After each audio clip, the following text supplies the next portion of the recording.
तो नमस्ते दोस्तों, आज हम एक ऐसी बच्ची का प्लास्टर कर रहे हैं जो कि रोड एक्सीडेंट में उसको इंजरी हो गई थी और उसके कई जगह पर चोट आई। जैसे कि पेल्विस में भी उसको चोट आई और राइट शोल्डर में भी उसको काफ़ी चोट आई। मगर ये बच्ची 11 साल की थी और बहुत ज़्यादा रो रही थी और बड़ी दिक्कत थी। इस बच्ची को काफ़ी दिक्कत थी और बेचारी को बुखार भी आ गया था क्योंकि बहुत ही तेज़ इसके चोट लगी थी, बिल्कुल ठंड से कांप रही थी। और फिर ये हमारे पास आई और हमने फिर इसके 3 एक्सरे किए थे और पेल्विस ठीक था और राइट शोल्डर भी ठीक था, मगर इसका एल्बो जॉइंट में एक हल्का सा फ्रैक्चर था। इसको हम हेयर लाइन फ्रैक्चर भी बोल सकते हैं। वो ज़्यादा नहीं दिखता है, सही से नहीं दिखता है, मगर वो दिख गया। अनडिस्प्लेस था फ्रैक्चर तो दिख गया। और उसका मतलब ओपन वुंड भी था, तो उसमें हमने ड्रेसिंग कर दी थी और ड्रेसिंग करने के बाद हमने सोचा इसका प्लास्टर कर दिया जाए, क्योंकि अगर हम उसको प्लास्टर नहीं करेंगे तो बच्चे के जॉइंट पे, एल्बो जॉइंट पर बराबर सोइलिंग भी रहेगी और कई दिन तक परेशान रहेगी। हम जहाँ काम करते हैं वो थोड़ा एंटीरियर है, तो हम पेशेंट को ये भी कह देते हैं कि भाई साहब आप 3-4 दिन देख सकते हैं। अगर बच्ची पैनिक नहीं होगी, मतलब उसके दर्द नहीं होगा और आराम से उसका मूवमेंट होगा, तब तो कोई बात नहीं। अगर उसके मूवमेंट में कोई दिक्कत है और जॉइंट में स्वेलिंग बहुत ज़्यादा बढ़ रही है, तब उसको दिक्कत का सामना करना पड़ सकता है। तो इसी के चक्कर से फिर हमने उनसे कहा कि हम इस पर कच्चा प्लास्टर लगा दे रहे हैं और बच्ची 15 से 20 दिन में ठीक हो जाएगी। दोस्तों, जितने छोटे बच्चे होते हैं उनकी फ्रैक्चर की हीलिंग की क्षमता बहुत ज़्यादा होती है और बहुत ही जल्दी हील्ड कर जाते हैं। फ्रैक्चर बहुत जल्दी हील कर जाते हैं। आप बहुत सारे लोगों को ये पता होगा या नहीं पता होगा, तो मैं बताना चाह रहा हूँ दोस्तों, फ्रैक्चर सही करने की कोई भी दवाई नहीं आती। हमारी बॉडी इतना सब कुछ पहले से ही होता है, इतना कैल्शियम की वो अपने आप से ही जुड़ जाता है। बाकी हम सिर्फ इसको सपोर्टिव ट्रीटमेंट ही देते हैं, जैसे कि कैल्शियम दे दिया या फिर दर्द है तो दर्द की दवाई एंटी इन्फ्लेमेटरी दे दिया। अगर जख्म है तो जख्म है, तो अगर फ्रेश वुंड है तो उसमें कोई भी इन्फेक्शन नहीं होता है। मैं आपको बताऊं, अगर जख्म बहुत वैसा है, बेकार जख्म है, तो ही उसमें इन्फेक्शन के चांस रहते हैं। तो हमने उसको उसी जख्म के ऊपर प्लास्टर कर दिया, क्योंकि जख्म बिल्कुल फ्रेश था।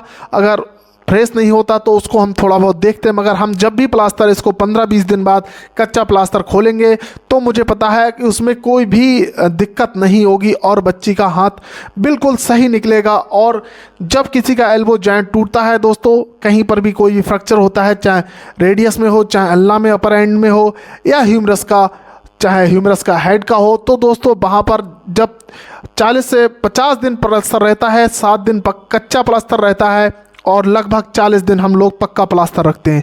तो जब प्लास्टर रखते हैं दोस्तों, तो एल्बो जॉइंट बिल्कुल जाम हो जाता है, जिसके चलते जो छोटी बच्चियां होती हैं फिर वो जाम हो जाता है, फिर वो चलाना नहीं चाहते और जिससे कि हाथ फिर 90 एंगल का कोण बन जाता है। जैसा प्लास्टर करके देते हैं वैसा ही उसमें कोण हमेशा के लिए बन जाता है। अगर ये बच्चे हाथ को चलाते रहते हैं तब तो हाथ बहुत जल्दी ठीक हो जाता है और 10 से 15 दिन में जो जॉइंट का मतलब जाम हो जाता है वो भी ठीक हो जाता है। मगर बहुत सारे लोग इसको चलाते नहीं हैं, जिससे कि बहुत ज़्यादा दिक्कत हो जाती है बच्चों में। तो मैं आपको बताऊं, जब भी एल्बो जॉइंट में अगर चोट लगती है तो प्लास्टर के बाद हमको बहुत हाथ चलाना पड़ता है। बच्चे, मैं इसलिए कह रहा हूँ क्योंकि बच्चे, मैंने बहुत सारे प्लास्टर करता हूँ, बहुत सारे हजारियों प्लास्टर मैं कर चुका हूँ। जो सबसे ज़्यादा दिक्कत आती है बच्चों में ही दिक्कत आती है, 6 से 14 साल तक के बच्चों में दिक्कत आती है। तो वो लोग ही ऐसे करते हैं कि चलाते नहीं। और कुछ महिलाओं में भी बहुत दिक्कत आती है, जब किसी की रिस्ट जॉइंट टूटता है, अनडिस्प्लेस्ड फ्रैक्चर होता है, कम्युनिकेटेड होता है, तो बहुत सारी दिक्कतें आती हैं। हम लोग इतना थोड़ा सा टाइट करके उसका प्लास्टर करते हैं तो दर्द भी बहुत होता है। और जब वो आते हैं लोग तो काफ़ी कंप्लेन करते हैं, जब प्लास्टर कटता है तो बहुत सारी दिक्कतें होती हैं, उनको हाथ चलाते नहीं हैं ढंग से। तो वास्तव में दिक्कत तो होती है, मगर उन सभी दिक्कतों का यही निवारण है कि वैसे तो और इसका कोई ट्रीटमेंट नहीं होता है जब प्लास्टर कटता है। और प्लास्टर कटने के बाद आदमी को हाथ चलाना ही बहुत ज़्यादा चलाना पड़ता है, तभी ये फ्रैक्चर जाके मतलब जो जॉइंट का कहते हैं उसको ना, जाम हो जाता है तो बस एक ही तरीका होता है, उसको चलाओ। और बाकी अगर किसी के फ्रैक्चर हुआ होता है तो उसको पता होता है भाई साहब हमको क्या करना है। ये हमने प्लास्टर कर दिया और बातों ही बातों में प्लास्टर कर भी दिया दोस्तों। और इसके गले में हम लोग एक पट्टी डाल देंगे जिससे कि हाथ ऊपर ही रहे। और हम इसको ये भी बता देते हैं कि उंगलियां चलाते रहना है बेटा, क्योंकि उंगली नहीं चलाएंगे तो ब्लड का सर्कुलेशन नहीं होगा। और सूजन इसलिए आ जाती है क्योंकि आप जहाँ पर चोट लगती है, ओपन वुंड होता है, तो आपको पता ही लग जाता है कि हाँ यहाँ पर खून भी निकला है और ऐसे। और जब जख्म खुलती नहीं तो अंदर की भी आर्टरी बेन्स भी डैमेज होती है, जिससे कि वहाँ पर डैमेज होती है, सर्कुलेशन जाता नहीं है, तो वहाँ पर सोलिंग हो जाती है। और हमने इसको पूरा प्लास्टर करके निपटा दिया 5 मिनट में।